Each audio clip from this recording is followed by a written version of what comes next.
Okay, so good morning again, and welcome to the fifth lecture of ADA 21.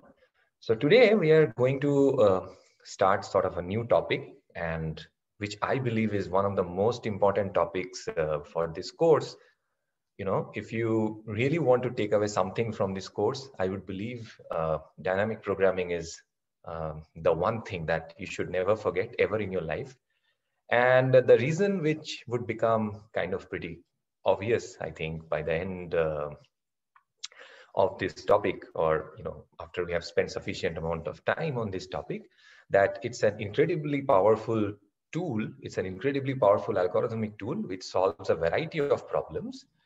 So far we have seen one other design technique, which is divide and conquer. Well, it solved a few problems for us, but as it turns out that most of the problems that we encounter in practice, uh, divide and conquer, or any sort of this partitioning ideas, they don't really work very well for those cases. Whereas dynamic programming has this very generic flavor.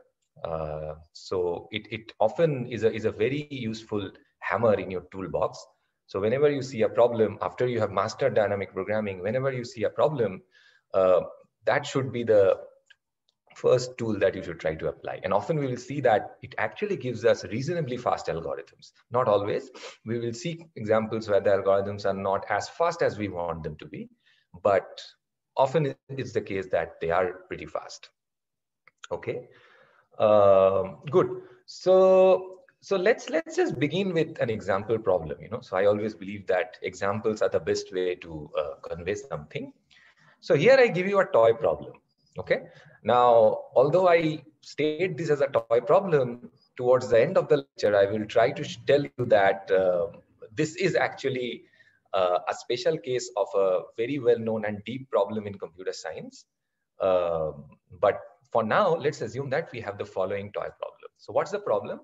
So suppose I have a set of balls, right, which are arranged in a line. Okay, so these balls are sitting next to each other in a row. And the numbers that I am showing here, imagine that these are the weights of the balls. Okay, so each ball has some weight and they're sitting on a row. Now, what is the problem that I'm trying to solve? Well, the problem that I'm trying to solve is the following, that I want to pick a subset of these balls. I want to pick some of these balls. However, I have one condition, and the condition is as follows, that if you pick a particular ball, then you cannot pick the two neighboring balls in the same set. Okay. So for example, if you pick the ball number 6, then you cannot pick balls 5 and 4, for example. Okay. So that's the condition that I'm imposing on you. And again, what is your objective? Well, your objective is to pick balls of the heaviest set possible under such constraint. Okay, so is the problem statement clear to everyone? Yeah. So it's very important to realize that the balls are already given to you in this order, right? Otherwise this problem will not make sense. Okay, great. So let's try some of the intuitive ideas. Okay, the problem is not clear. Okay, so it's quite simple. So you're given 6 balls here, right? So you have to pick let's say 2 or 3 of them. The only condition is that if you pick one, then you cannot pick either the left one or the right one of it. So if you pick 6, then you cannot pick 5 or 4, right? And so you have to pick the heaviest possible set. Okay. Great. Right. Okay. So let's try some of the intuitive ideas which we have already seen so far in this course. Right. Yeah. So before going into recursion, so I see a few people are writing recursion. Let's try a very intuitive idea. So although we have not formally studied greedy algorithms, that is something which we will do eventually. But let's forget about algorithms itself. But what will you do if I give you a bunch of balls seated in a row? Then what will you do? Well, one intuitive greedy approach would be to pick the heaviest ball first. Yeah, so I call it the heaviest ball first. So let's say you pick the heaviest ball, then you are left with some other balls, right? Then you again pick the next heaviest one, provided that there is no conflict with the balls that you have already selected. So when I say conflict, I simply mean the condition is not violated, right? So you are not picking any neighbor of balls which you have already included in your bag. Okay, so that's an intuitive greedy approach. So is this a good algorithm? Is this always going to give us the best possible solution? No. Good. Yeah, and if I have drawn things correctly, then in fact, even in this example, this is not going to give us the best solution or the optimal solution, as we would like to call it. Okay, let's see why. Okay, so which is the first one that I'm going to pick? Well, I'm going to pick this. Sorry, this is a bad color. Yeah, so I'm going to pick this one first. That's the heaviest one. Now that removes these two from consideration because I cannot now pick either 5 or 4. Now, what is the best that you can do? Probably you can pick, so which is the next one that you will pick? Well, the next one that you will pick is 5. Yes, but that takes out 3. Okay, and now you just remain with 2. So what is the total weight that you have gathered so far? Well, the total weight that you have gathered so far is 13, right? So greedy gives 13. So greedy gives 13, right? And yeah, as I guess all of you have realized that this is not the optimal solution. The optimal solution really is this. So I can pick 5, I can pick 4, and I can pick 5, right? That will give me 14. So clearly this greedy algorithm is not a good idea, okay? If we really want the optimal solution. Good. But we have learned more sophisticated techniques, like we have learned divide and conquer, okay? So what would be a natural? Now, see, divide and conquer is not a specific algorithm. Please remember this, right? Divide and conquer is a paradigm.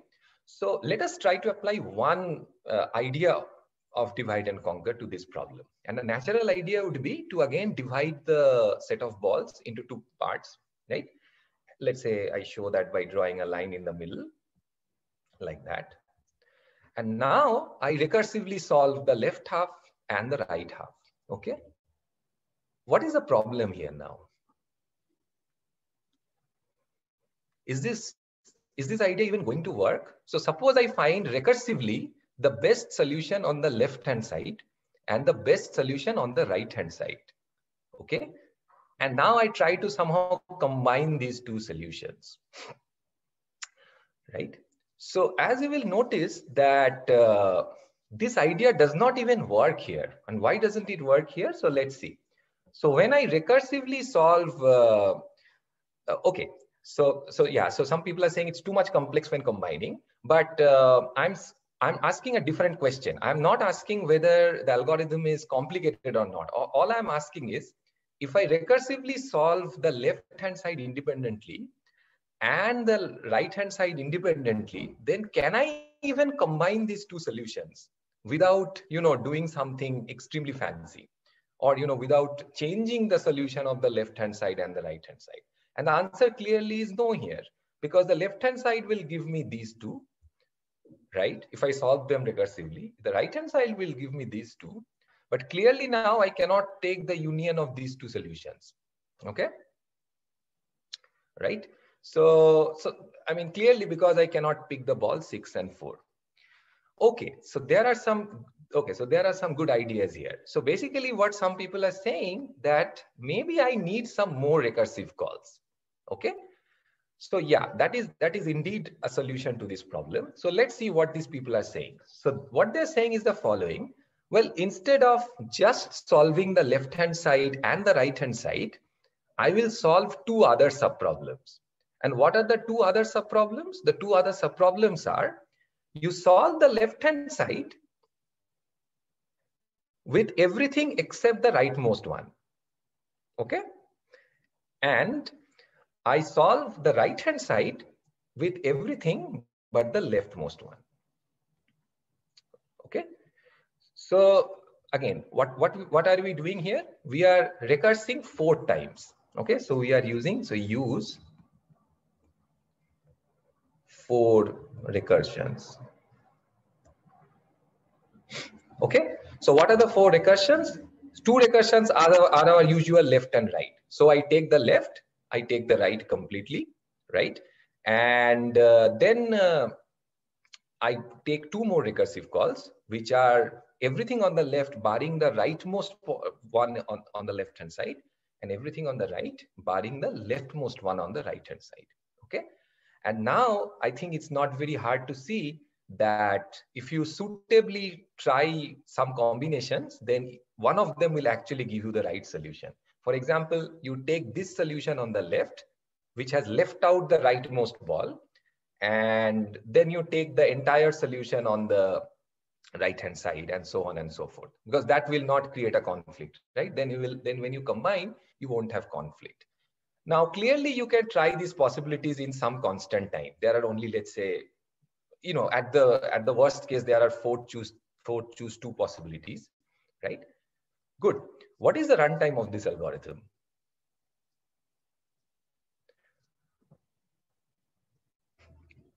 So can you quickly compute and tell me the runtime of this algorithm? No, Shaunak, this is not 4 to the power n, right? You can write a recurrence.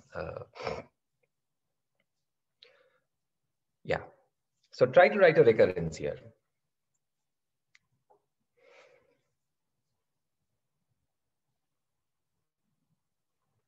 Okay, Siddharth is asking a good question. So how are we even choosing? Siddharth, that's what recursion does for you, right? So remember, so you keep recursing. Then when you reach the base case, you have only one ball. So you select that. But then when you combine, you decide whether you can combine with the next one or not. That's always what we do in recursion.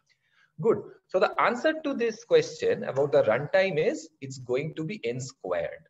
And why is it n squared? Because the recursion clearly is going to be Tn equals to 4 times Tn half plus some constant amount of work. Okay. And if you use recursion trees or the master theorem directly, this clearly gives you that the running time is order n square. Okay. Now, one thing which we are sort of glossing over here is we have not formally proved that this always gives me the correct answer, but I leave it up to you to try and prove that. Okay, you can use induction and you can prove that if you try out all these possibilities, then one of them is actually going to give you the optimal solution. Yeah, please try this out. So you can easily prove this by induction. So you start with n balls, you make these 4 recursive calls, and you suitably combine them by checking the conflict, and you can prove that one of them is going to give you the best possible solution. Yeah, there are no other possibilities basically. Okay, so it's not bad. We have a quadratic time algorithm, which is okay, not very super good, yeah, but not bad either. So now what we will slowly build towards in today's lecture is a linear time algorithm. And we will see that this extremely powerful notion of dynamic programming, it allows us to build a linear time algorithm for this problem. Okay, so what Mudit is asking is, would it be also a divide and conquer solution? So first of all, I have some problem with these names, okay? So typically in our community, what divide and conquer means is when you are creating the sub-problems, then you are completely partitioning your problem into, let's say, 2 or 3 parts, yeah, where there are essentially no overlap. So you are solving like distinct sub-problems. So in this case, the algorithm which we are going to develop will not be like that. We will be referring to the same sub-problem a few number of times. Yeah. So in that sense, it's not divide and conquer, but again, it's just a name. Yeah. So what we are going to do today is build dynamic programming, or sort of motivate dynamic programming using this example. Okay. Good. Now, so one thing which I also would like to impress upon you in this process is the following, that often when you see a problem, and especially this is true when you are trying to solve what we call an optimization problem. So this is probably, at least in this course, no, we have seen closest pair. Okay, so this is an example of a problem which we call an optimization problem. And why do I call it an optimization problem? Well, it's like you have a bunch of possible solutions and you want to pick a solution which either minimizes or maximizes a certain quantity. So I'm sure you have encountered a bunch of such problems. So you have looked at shortest path, you have looked at minimum spanning trees. All these are examples of optimization problems. So this is also another example. Yeah. So you are trying to optimize over various possibilities. Good.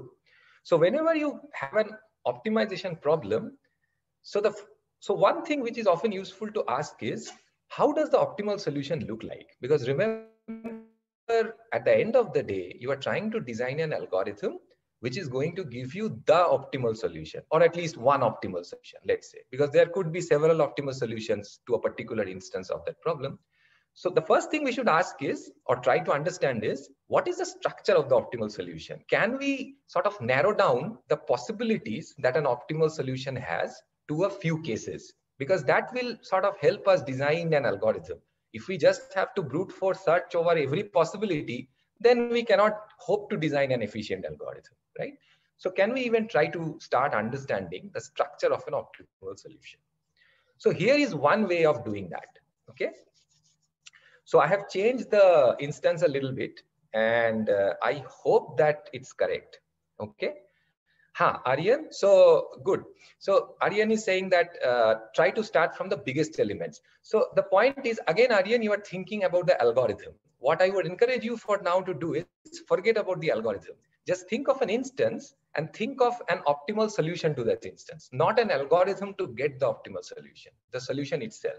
That is what we are trying to do. And remember, this biggest element thing does not really work. That's what we saw when we created this bad example for greedy algorithm, right? So if you try picking the biggest one, then you will end up at a what we call a local minima or something, right? You will not get the best one. Okay. Now, here is what the optimal solution looks like. So suppose I give you this information. Suppose that the last ball in the entire set that does not belong to the optimal solution. Okay, suppose I tell you, and if I had drawn things correctly, then in this instance that is actually happening. So in this instance, the last ball, the very last ball, is not part of our optimal solution. Okay, now what does that tell me about the optimal solution? Can I infer some more information about the optimal solution if I give you the information a priori that the last ball is not going to be taken into the optimal solution? Then can I say something special about, okay, good. So some people are saying that the second last should be taken. Is this completely clear? Okay, first of all, okay, there's a very good point which I have missed. So, yeah, oh, no, I don't think. Okay, so there was a question that whether the weights need to be positive or non-zero. Sorry, non-negative. I don't think that matters in this case. Yeah, it's the same, is it? Oh, no, that's not true. Is that true? Yeah, I think it's fine. Yeah, it will also work if the weights are negative. Yeah, it's fine. But for now, let's assume that everything is positive. Yeah, weights won't matter. It's the same solution. Right. But for now, let's assume that weights are not negative, just to clear confusion. But the question I'm asking is that if the last ball is not part of the optimal solution, right, then I claim that I don't need to solve the entire problem. I can solve a smaller problem. Which is the smaller problem that I should solve? Remember, I am trying to build towards this sort of a recursive idea that I want to reduce the task of solving a large problem into solving smaller subproblems. Very good. So the point is that if 3 is not included in the solution, right, then what I can observe is that if I solve the instance that just ends here, what do I mean by here? Here means if I have an instance which have n minus 1 balls, the ball starting from 1 and going up to n minus 1, if I completely forget about the last ball and solve this one optimally, then it will give me the same optimal solution. Okay, right? So I will repeat this again. If I tell you already that the last ball, the one which we have marked by red here, that is not part of the optimal solution, then I am good just solving a smaller problem which just takes the ball from 1 to n minus 1. I don't even need to think about the last ball. Okay, so that's one case. So that is one way in which the optimal solution can possibly look like. But clearly that's not the only way. Yeah, it's very clear that's not the only way. So there could be another case that the last ball is indeed part of the optimal solution. Okay, please remember, I'm not talking about any algorithm yet. We will come to algorithms. We will gradually build towards an algorithm. Okay, so now the point is that let's say the last ball is indeed part of the optimal solution. Okay, then the only thing that we need to observe over the last slide is that now I cannot include the second last ball. Yeah, whatever the optimal solution is to the entire problem, it could not have included the second last ball into your solution, right? Clearly. But the point is, it could have included everything else which comes before that. So all I need to do now is solve another smaller subproblem, right? Which is everything that is 1 up to n minus 2. This part. Okay? Right. Okay. So now the point is that we are at a case when I tell you that the optimal solution to the entire problem does include the last ball, which is b sub n. Now, if it includes the last ball, the second last ball clearly cannot be included in the solution. Okay, so whatever the optimal solution is, I don't know what it exactly looks like, but it could not have included the ball with weight 3, which is the ball number bn minus 1 into the optimal solution, right? Everything else is fine. Now, I don't know everything else mein kaun sa usne include kiya hai, but that's just solving a smaller subproblem. And what is the smaller subproblem now? Well, the smaller subproblem is ball 1 to bn minus 2. Okay, so in the previous case, we were solving a smaller subproblem, which was 1 to n minus 1. In this case, we are solving a smaller subproblem, which is 1 to n minus 2. Okay, good. Right.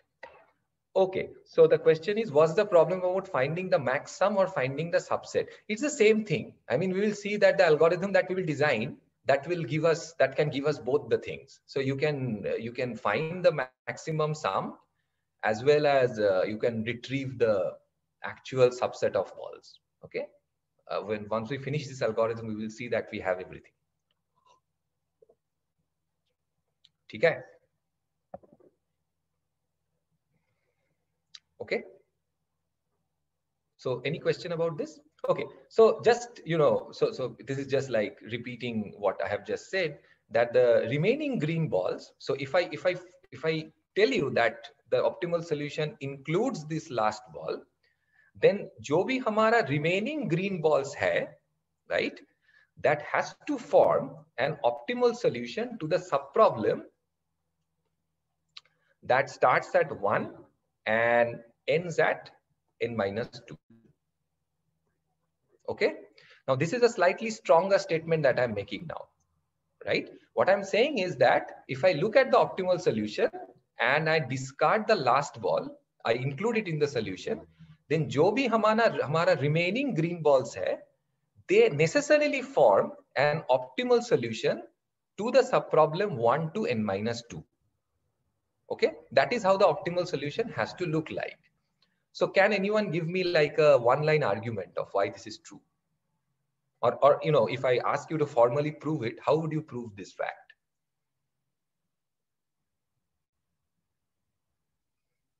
Okay, very good. So we can prove this using contradiction, right? So proof by contradiction.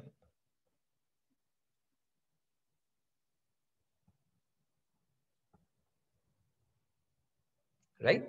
And what is the formal statement? Well, the formal statement is the following, that suppose these two green balls is not an optimal solution to the remaining subproblem from 1 to n minus 2. Suppose that's the case, okay? And suppose there is a better solution, yeah? But then the point is, I can take the last green ball, which is ball number 5, I can add that to this better solution, and that will give me a better solution for the original problem, for the bigger problem, which is a contradiction, because I have started with the assumption that this entire thing, the set of green balls, is actually an optimal solution to the bigger problem. Okay? Yes, I will repeat. So first of all, let me repeat the statement. So the statement I'm making is that if I look at an optimal solution, right? And let's say I tell you that the optimal solution includes the last ball. Then I claim that if I forget about the last ball, whatever the remaining balls are, they form an optimal solution to the subproblem with the balls 1 to n minus 2.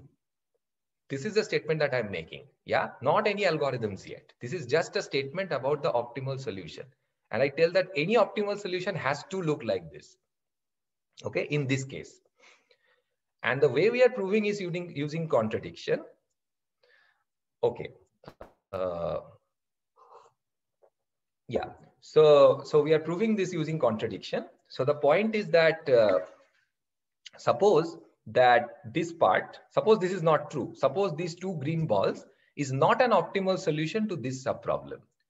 So then there might be a better subproblem, right? There might be a better solution to this subproblem, right? Because you are claiming that this is not optimal. But if there is a better subproblem, then I can take that optimal solution, not a better subproblem. I mean a better solution to the subproblem. So I will take that solution and I will augment that solution with the last green ball. Now this is clearly a valid solution for the overall problem. Okay.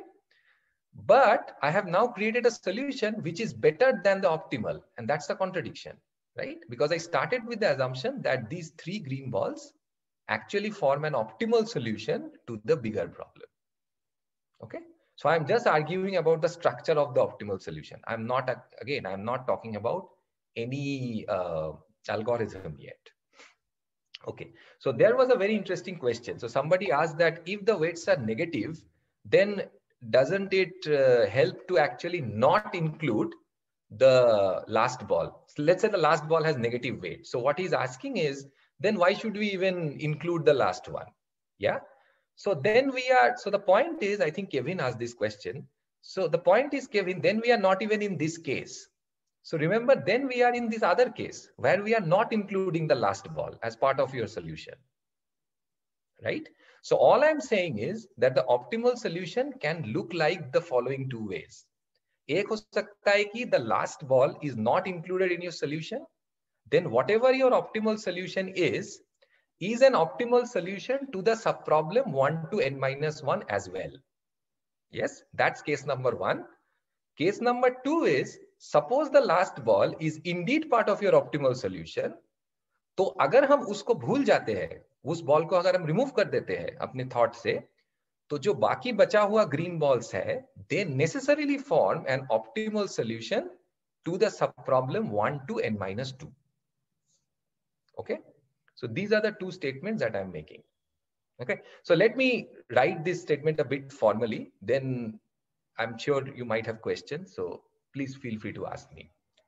Okay, so again, what is the upshot? The upshot is that the optimal solution for the balls B1 to Bn, they can look in only two different ways. So remember, what is our pursuit at the end of the day? As I said, that I want to narrow down the possibilities of how an optimal solution can look like.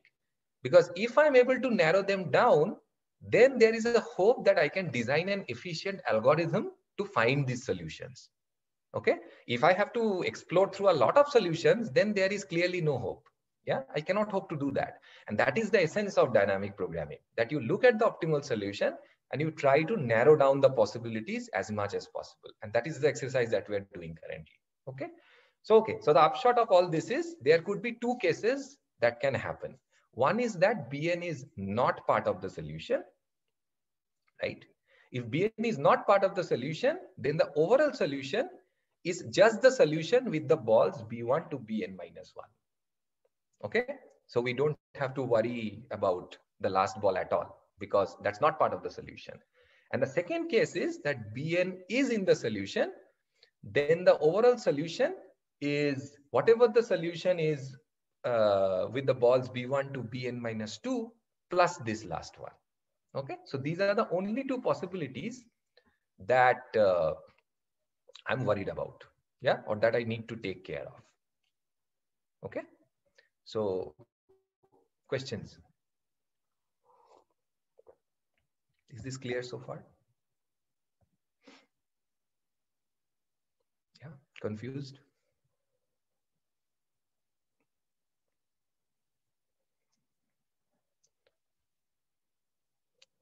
Okay.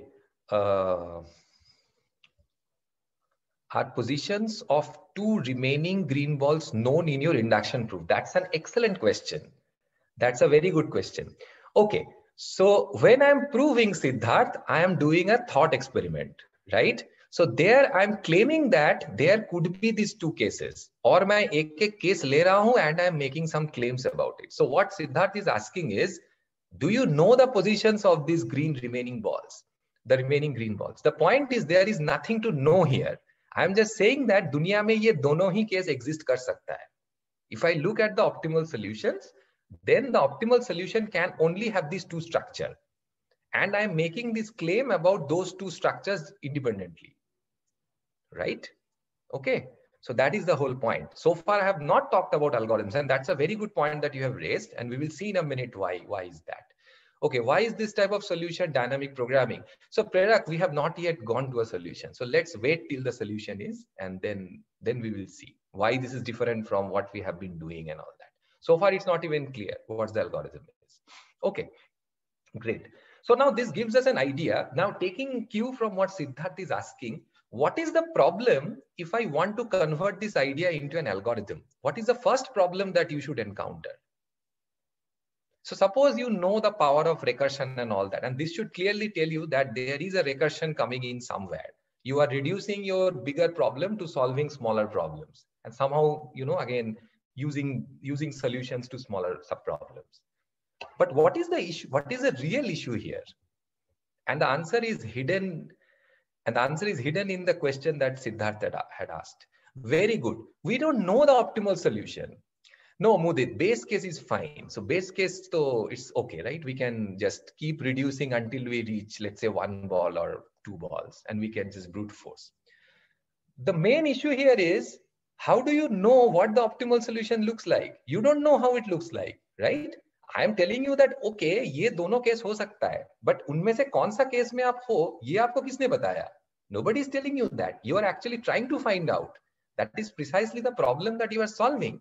You are trying to figure out which of these cases we are in really, right? Proof तो हमने कर दिया, वो तो hypothetical था. That's a thought experiment.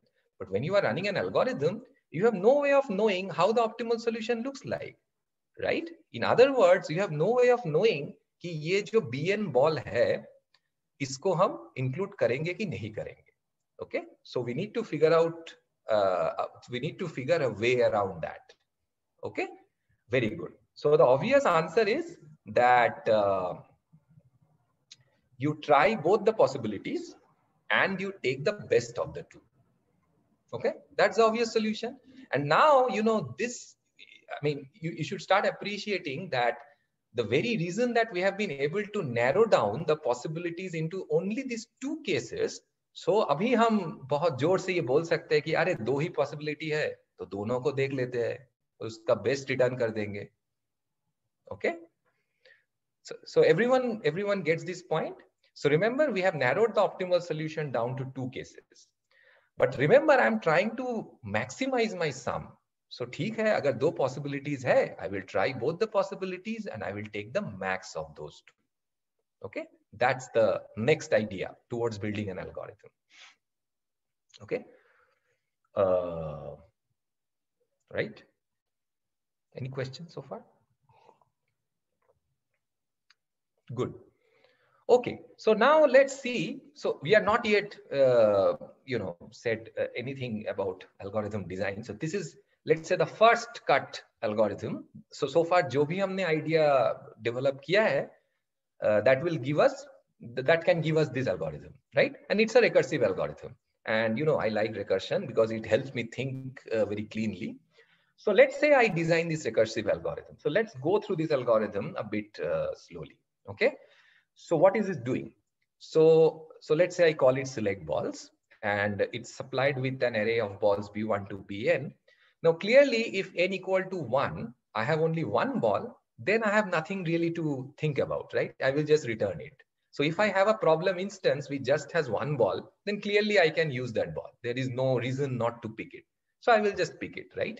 Okay, here there is a small thing that in the case of negative balls, what will happen? So yeah, I think I need to think through the negative case a bit. So yeah, I take back what I said previously.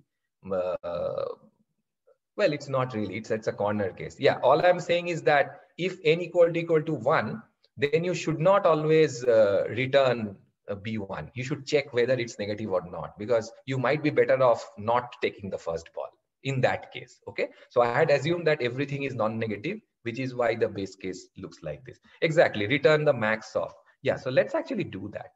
Return the max of 0 and weight of B1. Okay, because clearly this can be negative. Okay, okay, good. And now I recurse. Okay, so are we assuming that we are taking the first ball always? No, Hari, we are not assuming that, right? Which is why I have added this thing. So it's the max of 0 and weight B1, right? And then you will also see that it depends on the rest of the subproblems. So if all weights are negative, then we do not pick any ball. Samiksha, that makes sense, right? Because, I mean, if you are, I mean, then you will have 0 weight, right? Yeah. Okay. Yeah. So I see that there are a few corner cases which I have not taken care of in this pseudo code. So what if the array is empty? Why should the array be empty? Okay. So I'm assuming that the array is not empty, right? Because my recursion is, oh, you mean when I recurse, I might actually go to get n less than 1. Yes. So I think those are the corner cases that I'm not taking care of here very carefully. Yeah, I should have done that. So excuse me, but I think you know what to do. Okay, but let's talk about the general framework first. We will worry about the corner case. That's a very valid point. What if the index goes, less than 1 or something like that? What do you do then? But the point is, it will not go too much beyond 1.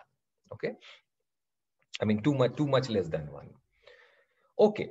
Now, okay, so let's say we are not in the base case really. Okay, so we are in a general case. Now, what I will do is I will just write a recursion for the two cases that we have figured out.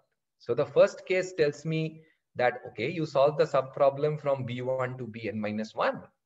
And the second case tells me that you solve the subproblem between B1 and Bn minus 2. Okay, so these are the two recursive calls that I make. And of course, in the case 2, I now need to add the weight of my current ball, which is Bn. Okay, so I hope these two cases are clear to everyone. Yeah, and now it's very important actually to take care of the corner cases, right? Because remember, I'm talking about Bn minus 2. So it might actually take the index on the left side or something. So, but yeah, I'm sure it's not very hard to fix. Okay. Right.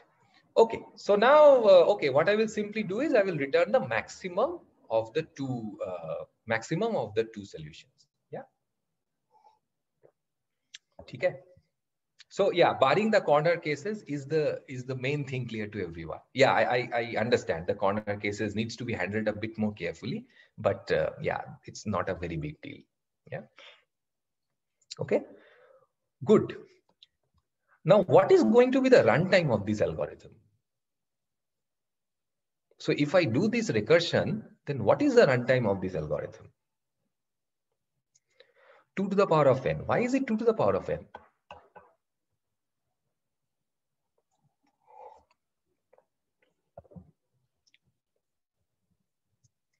Okay, some people are saying even n. Is that true? I'm just talking about this algorithm. So if I implement this idea exactly in this way, then what is the runtime of this algorithm?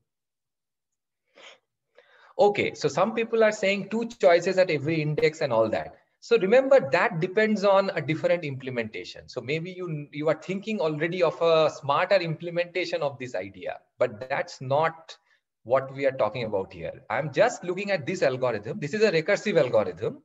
So if you call this recursion, then it's clearly needs to be analyzed using a recursion. You cannot just say that you are taking one element or whatever like that. Okay. So here is a recursion for the runtime. So again, suppose Tn is the runtime for B1, B2 up till Bn, right? Then what is Tn? Well, what are we really doing? What we are really doing is we are just calling, okay, barring the, so barring the first thing. So we are calling these 2 recursions, right? One is Tn minus 1. The other is Tn minus 2, okay, plus some constant work. Okay, so suppose this constant work I kind of ignore for now. So yeah, in order to return the max, you need to do some constant, but that's ignorable, right? Okay, now what is this thing? Tn equals to Tn minus 1 plus Tn minus 2. It's like Fibonacci. It's exactly Fibonacci, yeah? So if I ignore the plus C here, it's exactly the Fibonacci sequence. Yeah, so I hope all of you are aware of what the Fibonacci sequence is. Of course, the corner cases are slightly maybe different there because, yeah, T0 is 0, 1 and T1 is 1 and so on and so forth.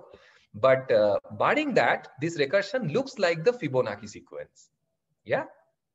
And the trouble is that the Fibonacci sequence, so T of n, if I write it in a closed form, then it's something like phi to the n, where this is the what we call the golden ratio. Okay. But for us, I'm not really bothered about what's the exact value of the golden ratio is. It has some weird square root 5 thing. But what the take home message is that this is a constant to the power of n, which is horrible, horrible, horrible to say the least. तो इतना मेहनत करके आपने एक algorithm लिखा जिसका run time is exponential in the number of balls, which is like terrible to say the least. Okay. So this is clearly not what we want to do, right? We don't want an exponential time algorithm. In fact, I had promised you a linear time algorithm to do this. Okay.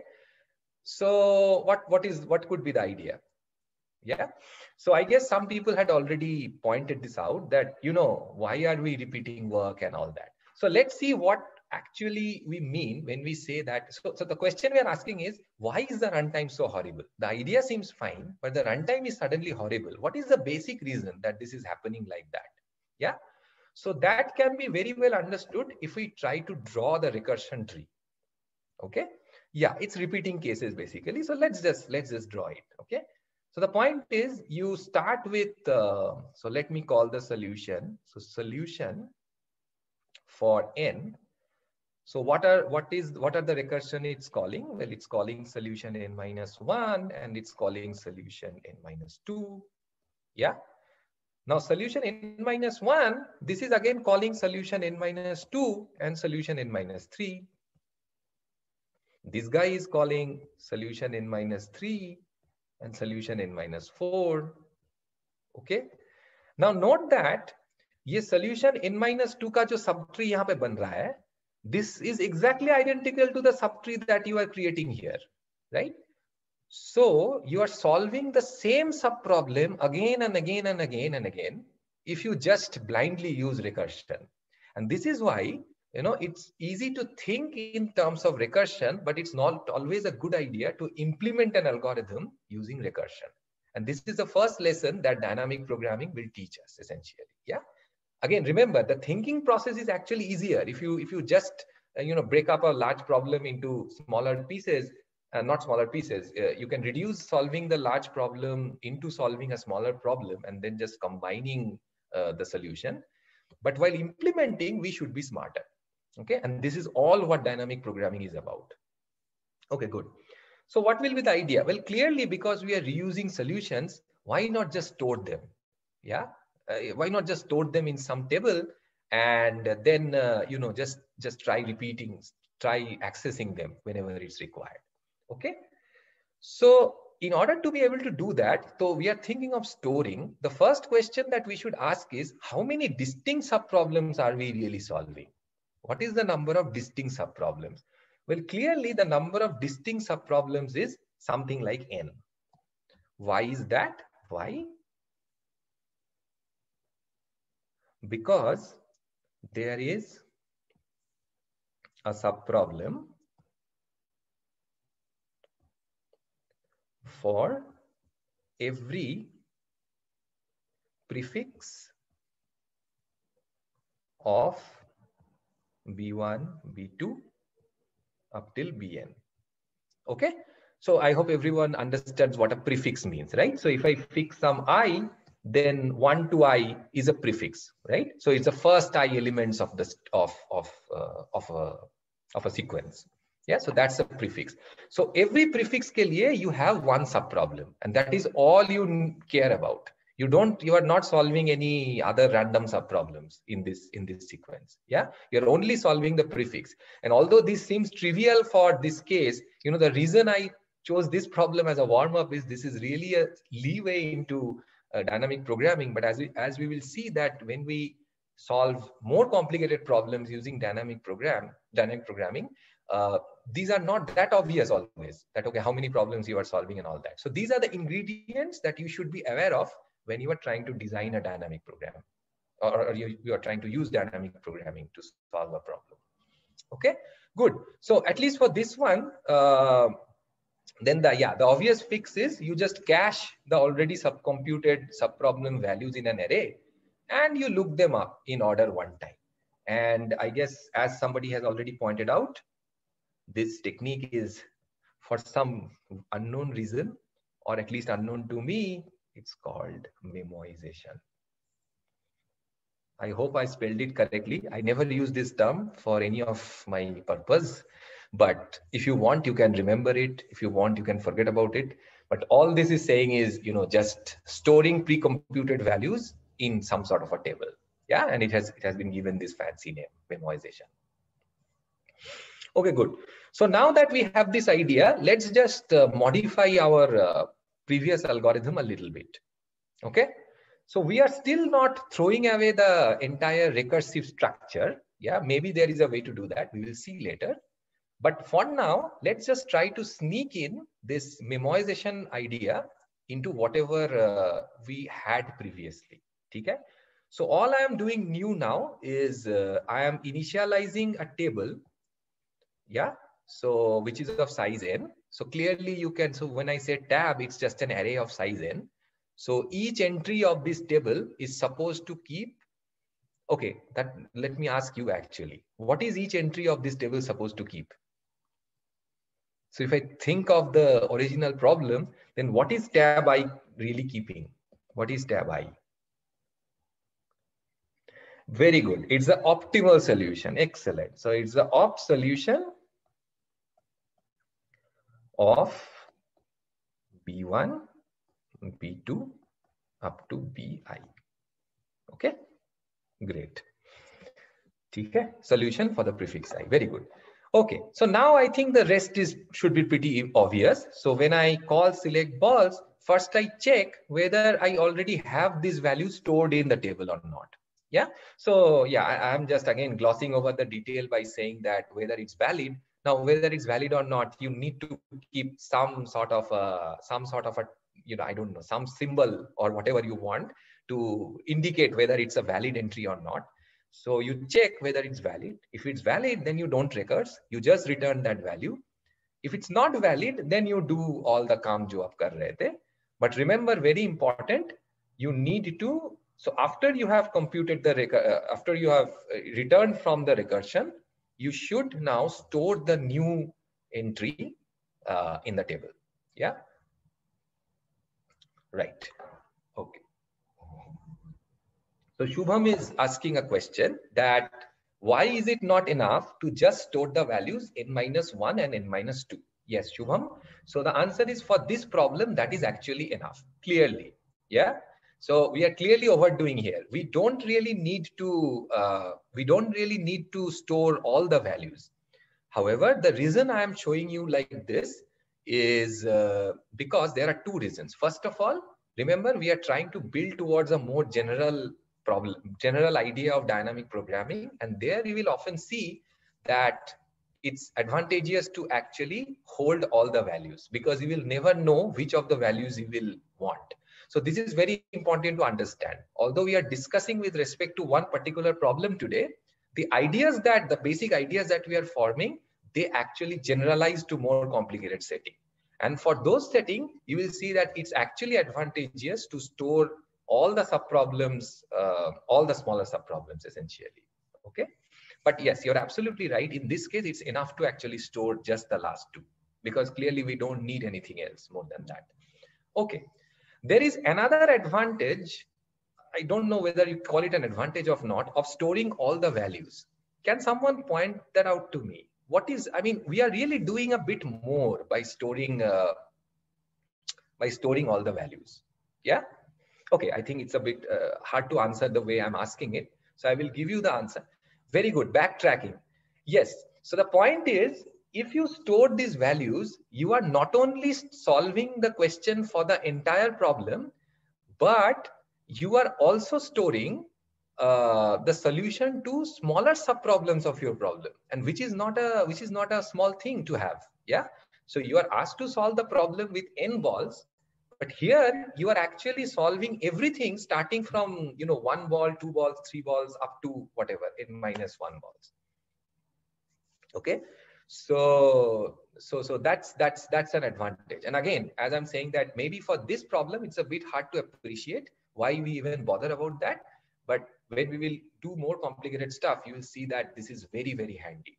But it's good to do a warm up using this simple case. Okay, good. Now, all that is very fine. But the final algorithm that we are going to design, I don't like this recursive thing. Okay, we should completely get done with recursion, because now we have no reason to actually call this recursively, right? So I hope everyone has understood that by now, that this is only a fancy way of writing an iterative algorithm. Okay, so let's just write everything. The final jo solution hamara hoga, let's just write an iterative algorithm for all this. Okay, so what will I do? Well, this is what I will do.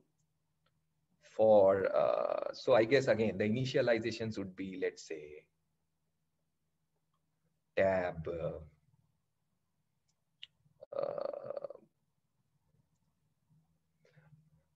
right, Aniket. So this is what I have been saying for the last 5 minutes, right? That you can do that for this case, but I'm talking about a more general technique where you need these tables and you have to store several values. Okay, because we are not solving this problem. That's not the idea of this lecture. The idea of this lecture is to motivate dynamic programming. And in dynamic programming, this idea of storing several values in the table is very, very important, as you will realize when you will solve more problems using dynamic programming. But you are right. For this problem, we can just store 2 values. Okay. So let's just initialize certain things, right? So I guess what we'll initialize is, we will say, okay, table 0 equal to, I think, 0. Table 1 is again max of, I don't know, maybe 0 and weight of 1, weight of P1. Okay. And now what I will do is, I will just run a loop. Okay. So for I equals to 2 to n, right? So what I will do is, tab I equal to the max of the 2 things, which is going to be tab I minus 1 or tab I minus 2 plus the weight of Bi. Okay, that's it. That's your algorithm. Yeah, again, I am skipping over the real detail of implementation, But this is just you need to do. There is no need for any recursion or anything like that. That's just a way of thinking about this problem. Okay. So that's the basic idea. Okay. So any questions so far?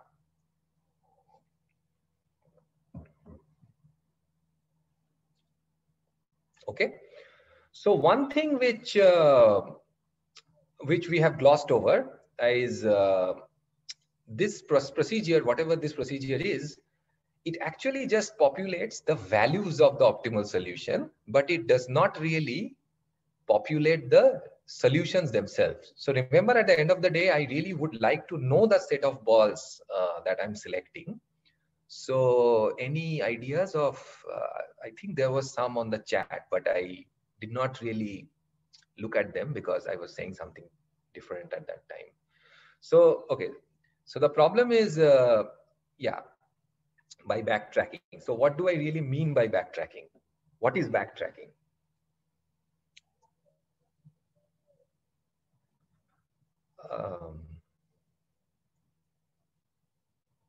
We can store the lists in each thing. We can mark if selected or not. Okay, good. Okay, so okay, so let me look at the chat and see. Okay, so the first option is okay. So there was one question: is the array indexed from 0? So I think Gaurav Meena has asked that question. So Gaurav, here you need the 0 because remember at some point you will be calling I minus 2, right? So when I equals to 2, you will need this value 0. But 0 is essentially, you know, it's a meaningless quantity for us because it means you are solving the subproblem where there is no balls. So that's just a fictitious value 0. Yeah. Okay. So there have been quite a few suggestions of how to recover the solution. So let's call this recovery. How much time do I have? Okay, I have 10 minutes. So recovering the solution, recovering of the solution.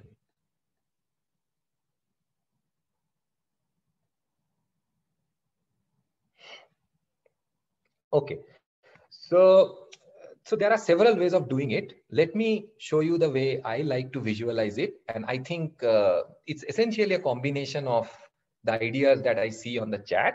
So yeah, clearly you need to augment your array. So there are actually two ways of doing it. Okay, so if you are worried about space, if you don't want to use more space, then there is one way of doing it. And if you are willing to spend linear space more, then there is another way of doing it. Okay, so let me tell you both the ways. So first, let's say I don't want extra space. So no extra space.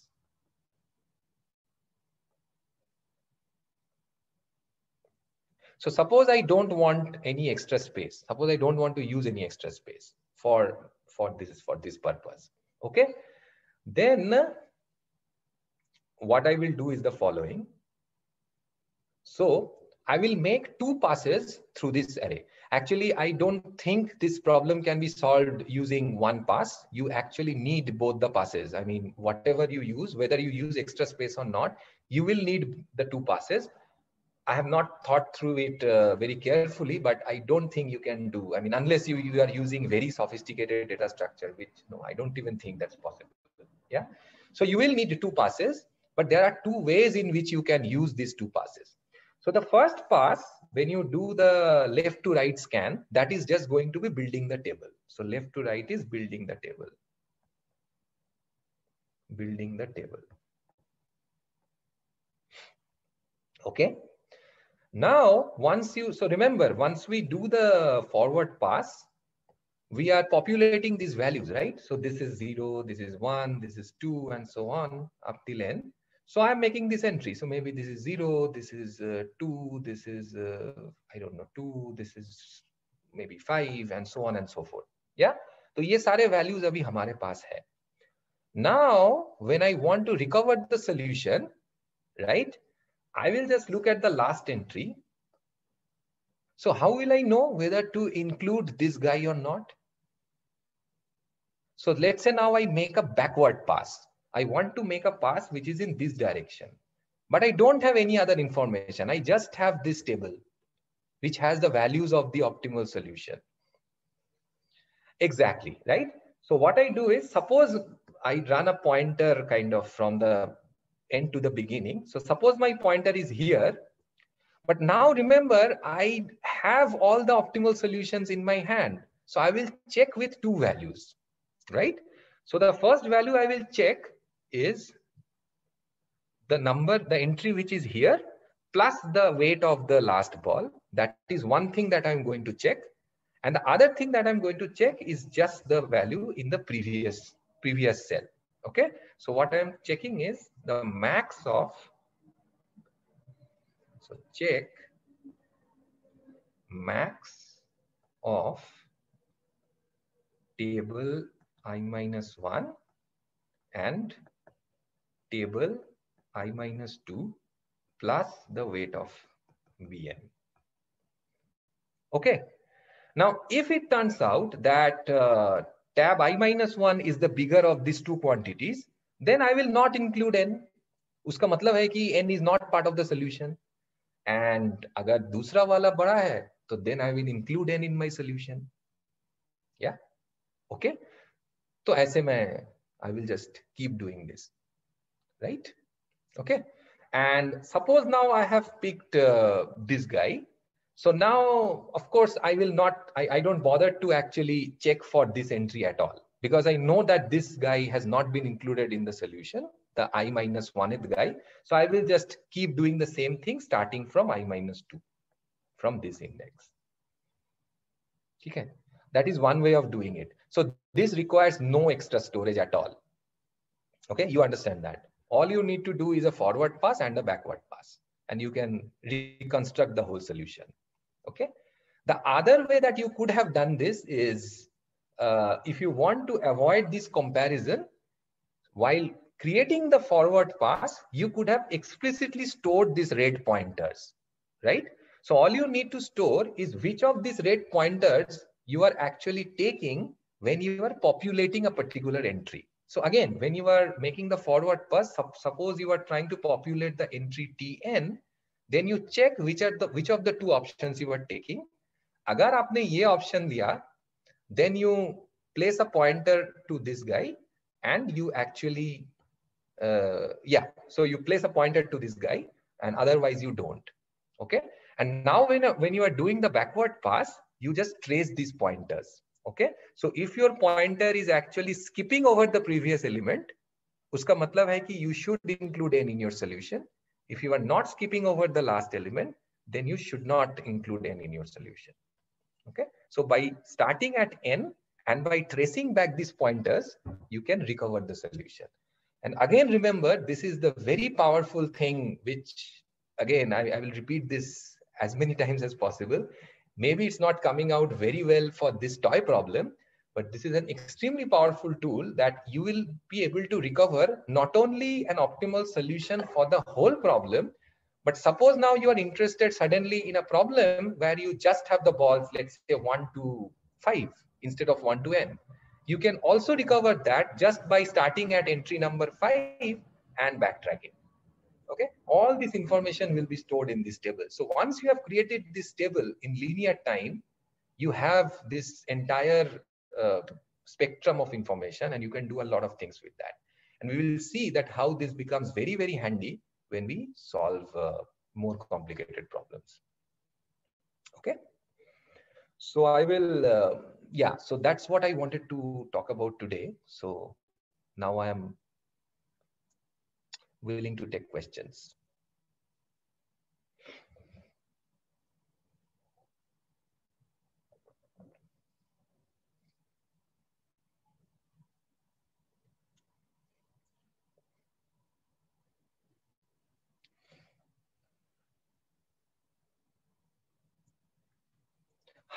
Okay.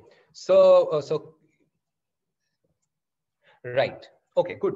So suppose, okay. So there are three questions. Let me answer them one by one. So Kevin asks, yeah, what if we have a query from L to R? Yeah, clearly that, Kevin, is not part of this. So the way we are doing it here, that is not recoverable. But I think you should think about how to solve that problem. That is also solvable. Now that you are equipped with the knowledge of dynamic programming, you should be able to think about this on your own, right? So the question what Kevin is asking is, suppose I have a query that what is the best solution if I consider balls from some L to some R, where L is some arbitrary number and L is some other arbitrary number. So it's like you are given a sub array of this array, or not a sub array. You are given a subset of these balls and you are asked what is the best solution that you can create out of it. That is clearly not possible to be recovered. No, Dhairya. Kevin is asking a different question. It's the same problem, but what he's asking is, suppose you have made this forward pass and suppose you have populated this table. Now, using this table, I directly cannot answer this question that what is the optimal solution. So suppose your balls are like this, right? So remember the subproblems that we are storing, they are all prefixes. I am not storing the subproblem for all possible substrings of this string, right? And clearly you need a two-dimensional table for that. You cannot do that with a one-dimensional table. Yeah. Okay. So we will come to a similar problem at a later point. Okay, I think there was another question. What happens in the case we select tab I minus 1? Okay. What does selecting tab I minus 1 mean? So remember again, always keep these two cases in mind, right? So one case was that the last one is part of the optimal solution. The other case was that the last one was not part of the optimal solution. Okay. So when you are selecting tab I minus 1, you are in the case when the last guy was not part of the optimal solution. Okay. So if you see that you have actually selected I minus 1 and you can see that using this pointer, right? It's just pointing towards tab I minus 1, then you know that you should not include n in your overall solution. So you do not include n in that case. And if your pointer skips this guy and goes to I minus 2, then you actually include n in your solution and you continue from I minus 2. Okay. And you keep moving backwards, following these pointers. Okay, so either you can use these pointers explicitly, or you can just use these comparisons to, I mean, these comparisons are doing nothing but simulating these pointers, right? They are not doing anything more than that. Okay, so this is a linear time algorithm to solve this problem. Okay, so before we just disperse, so I think it's already almost time for the quiz. So this problem is actually a special case. So it's a special case. So I'm sure all of you know graphs by now. Special case of independent set problem. Independent set problem. Okay. So what is independent set? So basically, suppose you are given a graph. So this is just information. Okay. If you can feel free to leave already and wait for the quiz. So suppose you are given a graph and I would want you to pick, and suppose these vertices have some weights. Okay. So every vertex has some weight and I want you to pick a subset of the vertices of this graph such that there are no edges going in between those vertices. Okay. So that's called an independent set. So for example, if I, let's say, pick this one and I pick, I don't know, maybe this one, then that's an independent set because these two green guys, there are no edges in between them. Okay. So this is a classical problem in the area of optimization, how to find the independent set of maximum possible weight. And if you think about it, the problem that we have discussed today is nothing but a special case of this problem where the graph just looks like that. Okay. So if your graph is just a path and it has weights on the vertices, then this is exactly finding the maximum weight independent set. So what you have learned today is a special case of this very classical problem. That's just information. Okay, I guess we are done for the day. So I will make the quiz online in about, let's say, 3-4 minutes.